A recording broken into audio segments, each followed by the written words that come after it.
Hi friends, welcome to Sanjay A to Z. இன்னைக்கு நம்ம பார்க்க போற வீடியோ வீட்லயே எப்படி வெனிலா கப்கேக் ஈஸியா செய்யறதா फ्रेंड्स. வாங்க பார்க்கலாம். அதுக்கு நான் ஃபர்ஸ்ட் பட்டர் எடுத்துர்க்கேன். இது வந்து ஹோம்மேட் பட்டர். உங்களுக்கு இந்த லிங்க் நான் டிஸ்கிரிப்ஷன்ல கொடுக்கிறேன். நீங்க இந்த வீடியோ பார்க்கலனா மறக்காம பாருங்க. இல்லனா நீங்க கடையில வாங்குற பட்டர் கூட யூஸ் பண்ணிக்கலாம். நான் இப்போ ஹோம்மேட் பட்டர் யூஸ் பண்ணிக்கிறேன். இப்போ இதுல இருந்து நான் 75 கிராம் எடுத்துக்கிறேன். நான் இவ்வளவு பட்டர் எடுத்துர்க்கேன். மிச்சம் இருக்க பட்டர் நம்ம க்ரீம் செய்யறதுக்கு யூஸா இருக்கும். இப்போ இத நல்லா நம்ம விஸ்க் வச்சு கலந்து விட்டுறணும்.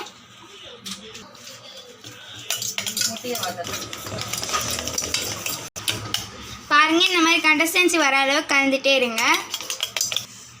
இப்போ பாருங்க நான் கலந்துட்டேன். இந்த மாதிரி கலந்து எடுத்துக்கோங்க. இந்த ஸ்டேஜ்ல நான் 1 கப் சுகர் எடுத்துர்க்கேன். இதை நம்ம ஆட் பண்ணிக்கலாம். இப்போ இது எல்லாத்தையும் சேர்த்து நல்லா கலந்துக்கோங்க. இப்போ இந்த மாதிரி ஸ்டேஜில் நம்ம ஒரு எக் ஆட் பண்ணிக்கலாம். நான் இவ்வளோ எடுத்துருக்கிறதுக்கான ஒரு எக் ஆட் பண்ணிக்கிறேன். நீங்கள் நிறைய எடுத்துக்கிட்டிங்கன்னா 2 எக் ஆட் பண்ணிக்கலாம். இப்போ ஆட் பண்ணிட்டு நான் உங்களுக்கு காமிக்கிறேன். பாருங்கள் நான் ஆட் பண்ணிட்டேன். இப்போ இது எல்லாத்தையும் சேர்த்து நல்லா கலந்துக்கோங்க. இந்த மாதிரி நம்மளுக்கு வரும். இப்போ இந்த ஸ்டேஜில் ஒரு ஜல்லடை எடுத்துக்கோங்க. அதில் 1 கப் மைதா மாவு நான் ஆட் பண்ணுறேன். 1 ஸ்பூன் பேக்கிங் பவுடர் ஆட் பண்ணிக்கிறேன். இப்போ இதுலயே கொஞ்சோண்டு அளவுக்கு பேக்கிங் சோடா, இதுலயே ஒரு பிஞ்ச் அளவுக்கு பேக்கிங் சோடா, இதுலயே ஒரு பிஞ்ச் சால்ட்.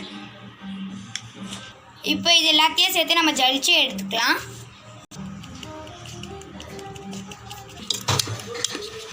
இது எல்லாத்தையும் சேர்த்து கலந்துக்கோங்க. நான் கலக்கும் போது வீடியோ எடுக்க மறந்துட்டேன். இப்போ இந்த மாதிரி வந்துடும். இப்போ இதுலயே ஒரு 2 டேபிள் ஸ்பூன் மில்க் ஆட் பண்ணிக்கிறேன்.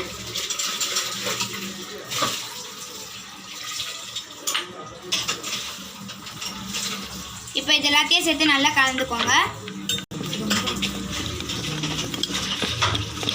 நான் ஒரு 1/4 டீஸ்பூன் வெனிலா எசன்ஸ் ஆட் பண்ணிக்கிறேன்.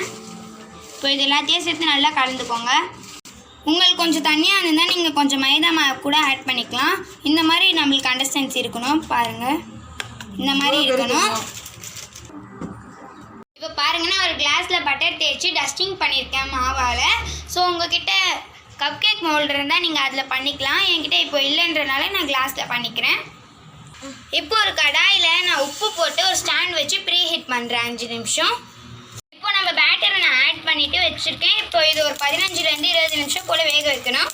இதை வந்து லோ ஃப்ளேம்லேயே வச்சு பேக் பண்ணிக்கோங்க. 15 நிமிஷம் கழிச்சு பார்க்கலாம். நான் எவ்வளோ பட்டர் எடுத்திருக்கேன். இது வந்து க்ரீம் செய்கிறதுக்கு. இப்போ இது நல்லா ஒரு எலக்ட்ரிக் பீட்டர் வச்சு பீட் பண்ணிக்கலாம். விஸ்க் வச்சு பீட் பண்ணிக்கோங்க. இந்த மாதிரி பீட் பண்ணோன்னே இதுலேயே நம்ம பவுடர் சுகர் ஆட் பண்ணிக்கணும். நான் வந்து ஒரு 25 கிராம் அளவுக்கு ஆட் பண்ணிக்கிறேன். நம்ம இதில் கொஞ்சம் கொஞ்சமாக சுகர் ஆட் பண்ணி தான் கலக்கணும். இல்லை அதில் லம்ப்ஸ் வந்துடும். நான் இதில் 2 ஸ்பூன் மில்க் ஆட் பண்ணிக்கிறேன். இதிலே 2 ட்ராப் வெனிலா எக்ஸ்ட்ராக்ட் ஆட் பண்ணிக்கோங்க. இது எல்லாத்தையும் சேர்த்து நல்லா பீட் பண்ணிக்கோங்க.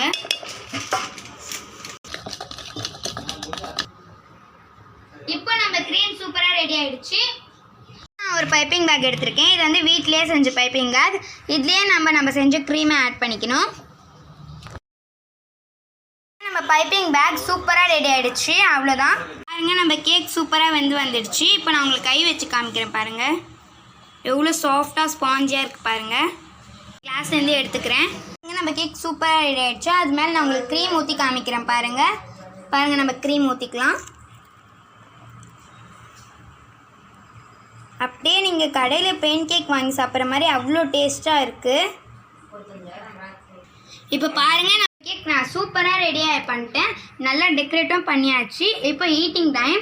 ஸோ நம்ம சாப்பிட்டுட்டு எப்படி இருக்குன்ட்டு நீங்கள் சொல்லுங்கள். உங்களுக்கு பிடிச்சிருந்தா சஞ்சய் A to Zக்கு சப்ஸ்கிரைப் பண்ணுங்கள். மறக்காமல் லைக் பண்ணுங்கள், ஷேர் பண்ணுங்கள், கமெண்ட் பண்ணுங்கள். இந்த ரெசிபியை கண்டிப்பாக ட்ரை பண்ணி பாருங்கள். ரொம்பவே நல்லாயிருக்கும். Thank you, bye bye. உங்களை நான் அடுத்த வீடியோவில் சந்திக்கிறேன்.